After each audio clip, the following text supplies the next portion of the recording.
Robert Sapolsky published a book on October 17, 2023, titled Determined, A Science of Life Without Free Will. The core idea of this book is that humans do not have free will.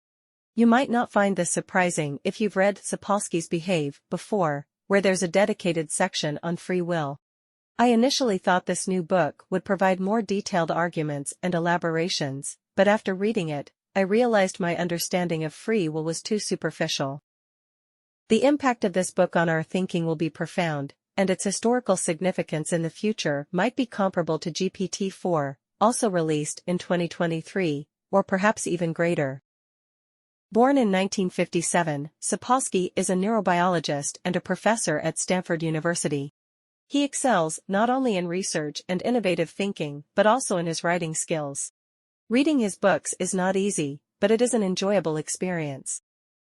Assuming you have a general understanding of Behave, accepting the notion that humans are just another type of organism, we can skip some technical details and focus on the key aspects of this new book. In my view, the importance of the cognition that humans do not have free will can be compared to the idea that the world doesn't need a god to operate. Of course, humans do not have free will. If you embrace modern science, you would believe that humans lack free will. The human body, no matter how complex and sophisticated, is just a machine composed ultimately of atoms. At the core, atoms adhere to the laws of physics. Everything you do, think, or feel is simply the movement of a bunch of atoms, and atomic movement is determined by the laws of physics. There is not the slightest bit of you that is not constrained by the laws of physics. Where is the freedom in that? You are determined. The meaning of determined is that if the laws of physics dictate you to move east, there is no magical way for you to make yourself move west. Even your desire to go in a particular direction is determined by the laws of physics. So, what else is there to say? Humans do not have free will, case closed. This statement is true, but we generally don't use physics to explain human behavior. There are many layers between atomic movement and human behavior, including chemistry, biology, psychology, and sociology. While we indeed lack free will at the atomic level, at the biological level, or at least at the psychological level, we feel quite free. After all, if I want to move my eyeballs to the left at this moment, none of you can stop me. Hence, many scholars argue that we have free will at these higher levels, or at least can pretend to have free will. What makes Sapolsky's book remarkable is that even at these higher levels, you have no free will. Not only do you lack free will at the biological level, but you shouldn't pretend to have it either. This is a concept that requires a progressively deeper understanding. Let me explain slowly. For instance, if someone is naturally very short, stays as short as a kindergarten kid even in adulthood, would you mock or dislike them? 100 years ago, people might have, but modern individuals usually wouldn't. You know that height is innate, not their fault, it can't even be considered a mistake. It's just that there are diverse people in the world, and height follows a normal distribution, with short stature being perfectly normal. Civilized societies appreciate diversity, and some actors are liked by audiences precisely because of their short stature. Consider someone of average height, generally fine, but terrible at basketball, with inaccurate shots and clumsy movements, indicating poor coordination. Would you criticize them? Probably not. Everyone has innate strengths and weaknesses, there's no need to expect everyone to be athletically gifted. Now, what if someone excels in sports, but has lower intelligence, struggles to learn things, should they be blamed? Ponder this, doing math problems is fundamentally no different from playing basketball. Some are good at it, some aren't.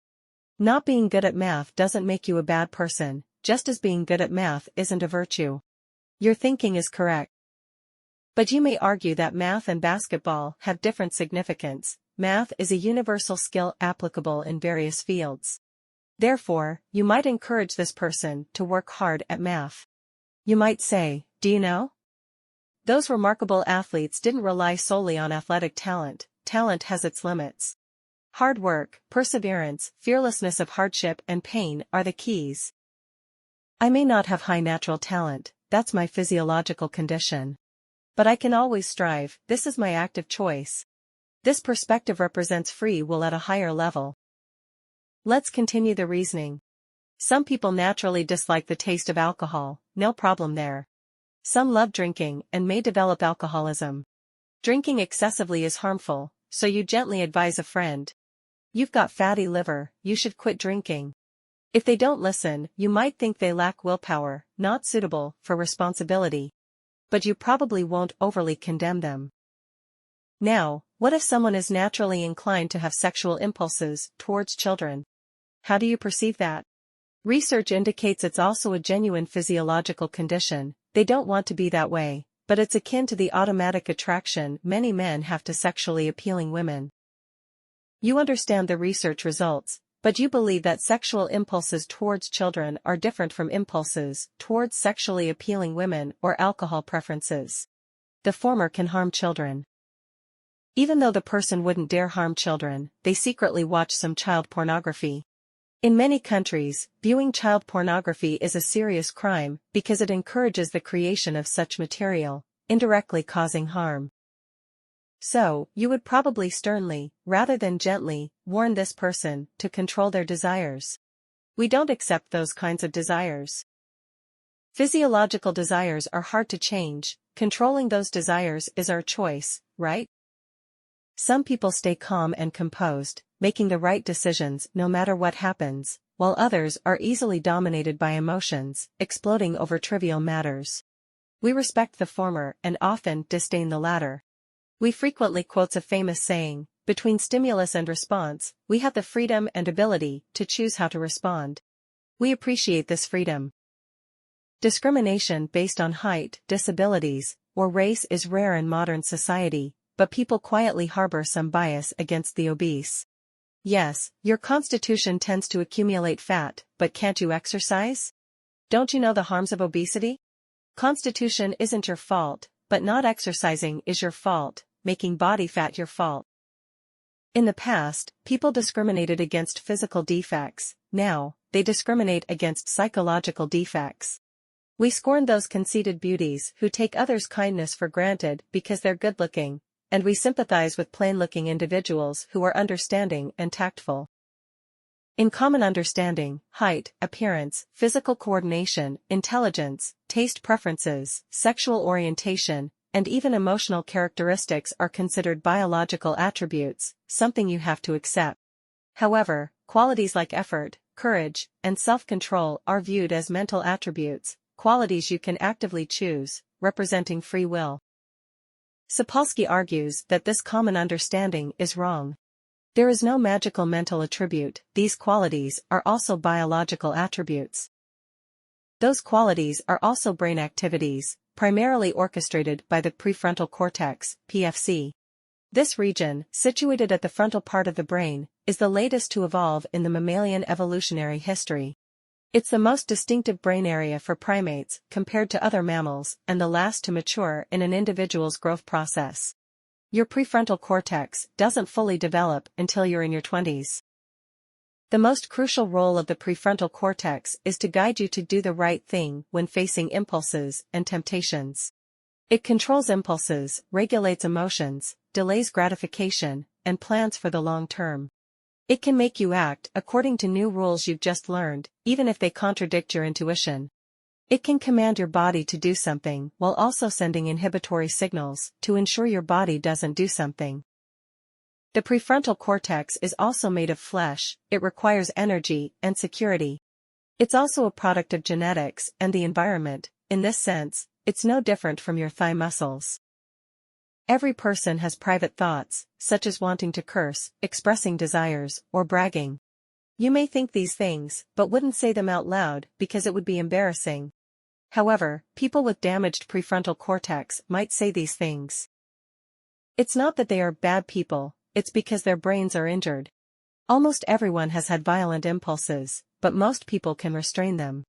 Studies show that a significant proportion of people imprisoned for violent crimes have experienced traumatic brain injuries. When you're hungry or tired, you can't make good decisions because your prefrontal cortex lacks sufficient energy. The brain requires a considerable amount of glucose and oxygen from the blood. Similarly, when you're sad or afraid, you can't make sound decisions, because the prefrontal cortex allocates much energy to cope with stress. Why do teenagers love doing impulsive things? Because their prefrontal cortex hasn't fully developed. Some people have well-developed prefrontal cortex, while others don't.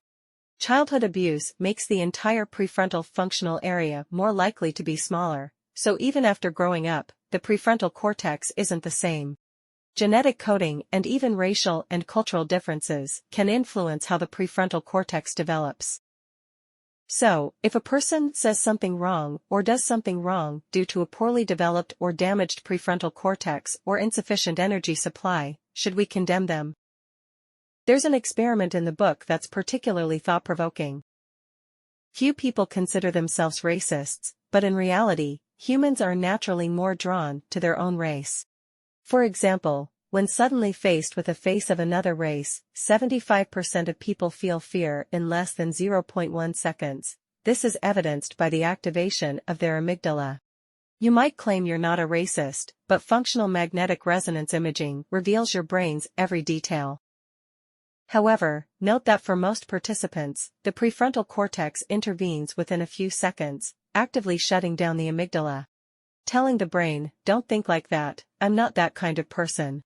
They convince themselves not to fear people of other races, so they genuinely aren't racists. But if this person's prefrontal cortex is impaired and doesn't intervene in time, they remain in that state of fear and openly declare themselves as racists, saying, "I am that kind of person." Fear of other races is instinctive, not fearing other races is rational. This experiment tells us that racism doesn't seem to be a rational choice, but rather a rational breakdown. If a person is a racist solely because of limited brain function, should we condemn them? The kid who can't grasp math, the talkative lady who can't control her mouth, the impulsive guy, the uncle secretly watching child pornography, the aunt who always utters trash, the openly racist person. They are not choosing to be those people. They can't control themselves. It's just that their prefrontal cortex didn't develop well. They can't do it. They're no different from the short person, the one with poor coordination, the average intelligence individual, or the person naturally inclined towards alcohol. Just as your thigh muscles don't possess strength beyond their muscle capabilities, willpower doesn't have any free extras. Willpower is also just a biological capability. So, why insist on free will? There is no free will at all. This is a tremendous realization. It means that all the motivational narratives and moral teachings we've heard from childhood to adulthood are entirely wrong. If you feel there is value in this, please like, subscribe to this channel, and leave your thoughts or suggestions in the comments section.